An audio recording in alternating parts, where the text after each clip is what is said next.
สบายดีสวัสดีจ้าพ่อแม่พี่น้องปองปายเบอร์สุขุสุขคนเด้อจ้าเด้อมาพอกับแพรวาคนโกคนเก่าคนเดิมจ้ากับแสงแดดเรื่องอาลาแพรวาต้องกราบขอโทษขอไว้เด้อที่ต้องมาพากเสียงเอาพ่อแม่พี่น้องเอ้ยดันตอนที่อัดคลิปเพราะว่าเสียงบ่มีโอ้ยน้องพ่อแม่พี่น้องเมื่อนี้แพรว่าก็สิมารีวิวเสื้อผ้าให้พ่อแม่พี่น้องได้เบิ่งเนาะที่เจ้านายเพิ่นเอาให้นะพ่อแม่พี่น้องเอ้ยจะเป็นดีอกดีใจแต่เนาะกับแสงแดดแจ๋จ๋ามีแต่เสื้อผ้างามๆมีแต่ชุดลาตรีสวยๆทั้งนั้นเลยจ้าเนาะก็ต้องขอบพระคุณเนาะเจ้านายที่เพิ่นให้ความหักความแพงความปรารถนาดีเนาะจ้าพ่อแม่พี่น้องนี่ล่ะความโชคดีของสะแพรว่าเนาะจ้าเนาะนี่กำลังพับผ้าเลือกผ้าได้สิลองให้เบิ่งเด้อจ้าเด้อเนาะบางครั้งอาจจะบ่ได้พากเสียงให้ปากเบิดทุกตอนนะพ่อแม่เห็นบ่งามบ่จ้าชุดดำสปายแดงเนาะบ่แม่นชุดแดงสปายดำแต่นี่คือชุดดำสปายแดงจ้ามื้อเสาร์นี้เนาะพอไปเพิ่นก็ก่อนสิออกไปเฮ็ดงานเพิ่นก็บอกว่าเสื้อผ้าอยู่ทั้งทึ่งเพิ่นว่าเก็บไว้เด้อเพิ่นว่าเนาะเอาให้เก็บไว้เพิ่นว่าโอ้ยกับดีใจเบิดยางคักพ่อแม่พี่น้องเอ้ยถุงบักใหญ่มันมีแต่เสื้องามๆเนาะก็ต้องขอบคุณในไลฟ์เพิ่นก็บอกว่า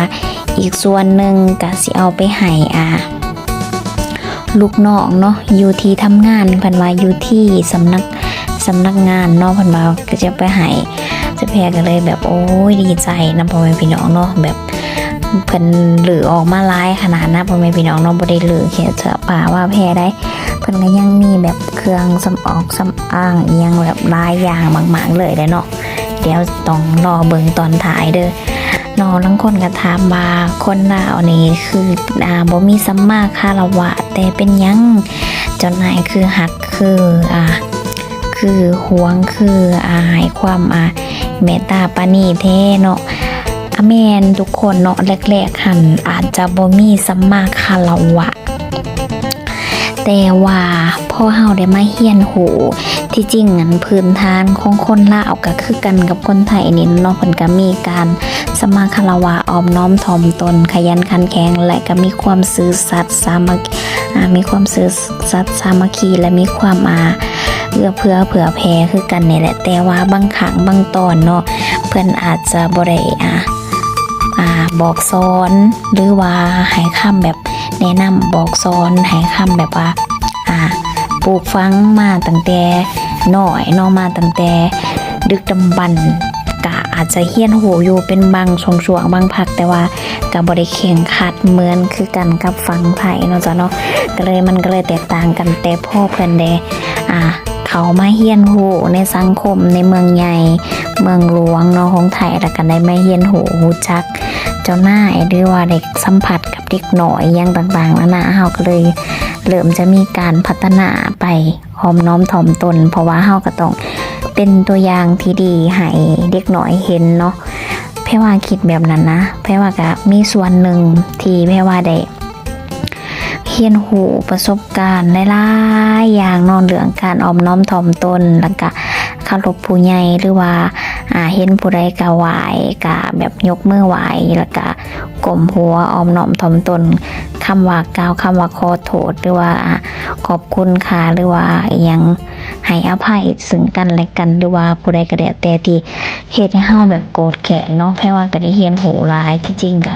พื้นฐานของคนลาวหลักๆก็คือกันนั่นแหละจ้าเนาะอันนี้แพรว่าก็เงียบแจ่มใสอยากบอกว่าดีใจหลายเด้อจ้าเด้อนี่แหละการที่เฮาได้เรียนรู้เนาะรู้จักออมน้อมถ่อมตนรู้จักแบบว่ากาลเทศะมันก็สอนให้เฮาแบบว่าฮู้แบบ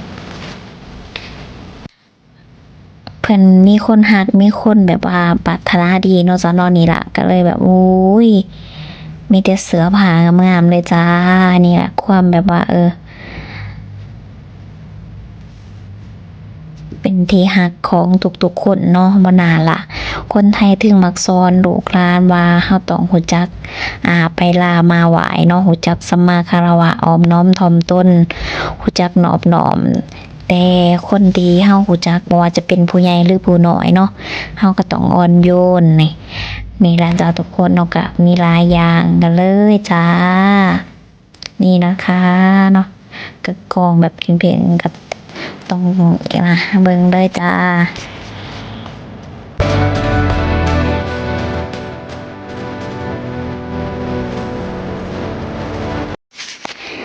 นี่แหละจ้าได้กระสอบบักใหญ่ๆมันเนาะได้เต็มกับทงหิวใหญ่ๆเลยจ้าโอ้ยต้องอวดต้องอ่างเนี่ยจะลอยเทียบเบิ่งกับโตก็จะเป็นงามเนาะจ้าเนาะสีชมพูยางค่ะของมักของชอบด้วยจ้าโอ้ยต้องขอบพระคุณหลายๆเด้อเนาะความโชคดีของเจ้าแพรจ้านี่ก็สิมีนี่นำเนาะจ้าเนาะนี่ก็สิมีแนวแต่งหน้าแต่งตาเครื่องสำอางอย่างลวงหลายเด้อจ้าบ่แม่นน้อยๆได้แถมมีแต่ของแบบแพงๆทั้งนั้นเนาะของแบบมียี่ห้อเลยจ้าบางอันเพิ่นก็ยังบ่ทันได้ใส่เนาะเพิ่นก็อันนี้ให้เฮาแหมโอ้ยแบบเห็นแล้วแบบปลื้มใจดีใจแฮงนะทุกคนนี่เนาะการที่เฮาแบบรู้จักนอบน้อมขยันขันแข็งไปอยู่ไสไผก็ฮักเนาะจ้าเนาะนี่ล่ะเพิ่นบ่ได้สอนให้เฮาเรียนรู้แค่ว่าเป็นคนที่เป็นเหมือนกับว่ามิสนีนิโตเนาะเพิ่นเอิ้นเนาะการที่เฮารู้จักอ่อมน้อมถ่อมตนสัมมาคารวะจ้านี่เลยก็สิมาให้เบิ่งเนาะมาเหลือเบิ่งเลยจ้ะหลายอย่างหลายแนวมากๆเลยพี่มองเลยจ้ามีแต่ของแบบดีๆทั้งนั้นนะบ่แม่นแบบของแบบอันนี้เลยนะโอ้ยสะเพเห็นแล้วก็แบบปลื้มใจนะทุกคนเว้ายังบ่ออกเนาะเลยอันนี้จ้ะ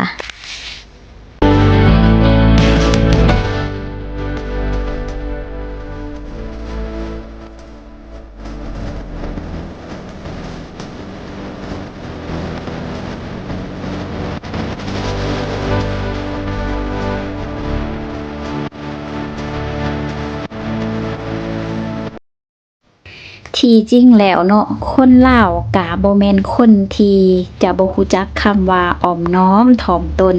ที่จริงแล้วคนลาวก็เป็นคนที่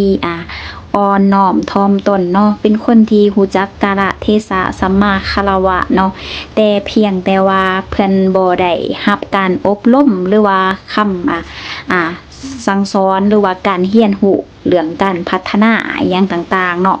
มีแค่โอกาสที่จะไปโรงเรียนไปโรงเรียนเฮาก็แค่มีหน้าที่ไปแบบว่าเวลาที่พ่อในครูหรือว่าครูบาอาจารย์ที่อยู่ในห้องเรียนเนาะก็ได้แต่กล่าวคำว่าสบายดีสบายดีในครูเนาะก็กล่าวคำว่าสบายดีในครูแต่พอมาเฮือนเนาะเพิ่นก็จะบ่ค่อยได้สืบสานต่อหรือว่าอิหยังต่างๆนอกจากว่าเวลามาเฮือนนะทุกคนเนาะกลับมาหอดเฮือนก็สิบ่ได้รับการพร่ำสอนหรือว่าบอกสอนต่างๆนานาเนาะเพราะว่าลักๆสมัยแต่ก่อนเนาะคนลาวนี่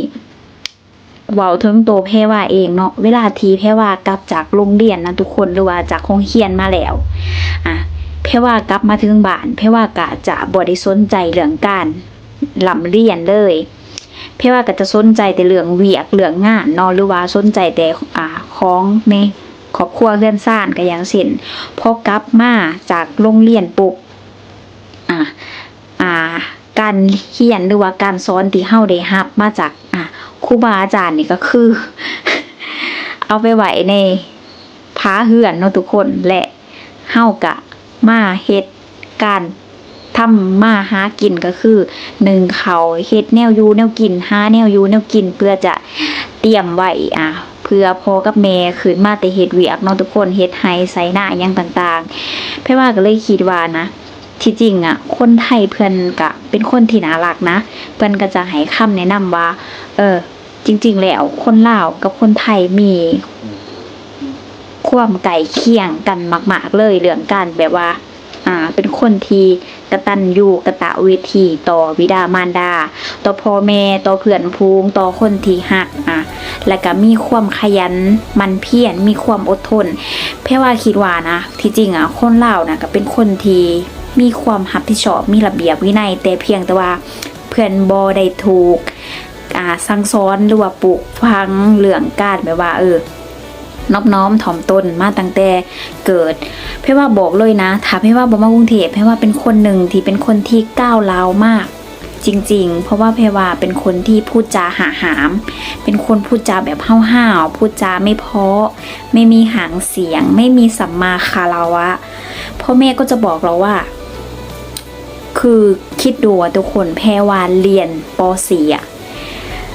พี่ชายคนโตของแพรวานะแพรวายังไม่เรียกว่าพี่ชายเลยแพรวายังบ่เอิ้นว่าอายเนาะยังเอิ้นคำว่าบักนั่นบักนี่นะทุกคนแพรวายังบ่เอิ้นเลยทั้งที่อายุห่างกันหลายคือแพรวาเป็นคนที่ก้าวร้าวเกเรมากเลยนะในส่วนตัวของแพรวาเองจนกระทั่งแพรวาได้เข้ามาทำงานอยู่ในประเทศไทยเนาะแพรวาได้มาพอคนอีสานได้มาพบพ่อแบบว่าคนลาวคือกันเนาะทุกคนที่ว่าเพิ่นได้มาอยู่ทำงานอยู่ในประเทศไทยแล้วเพิ่นก็จะได้บอกสอนเฮาคำแรกที่เพิ่นบอกเฮานะทุกคนที่เพิ่นบอกแพ่ว่า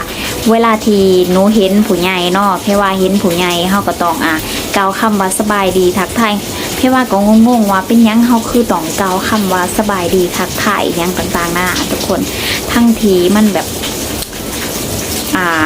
มันคนหลายอย่างกับเฮาอย่างต่างๆเนาะโอเคเด้อจ้าเนาะแพรว่าก็ต้องกราบขอโทษขออภัยแล้วก็กราบขอบพระคุณในหลายเด้อจ้าที่เขามาติดตามรับชมรับฟังก็ต้องขอโทษขออภัยน้ำตอนที่ว่าอรพัฒน์บ่มีเสียงเด้อจ้าเด้อ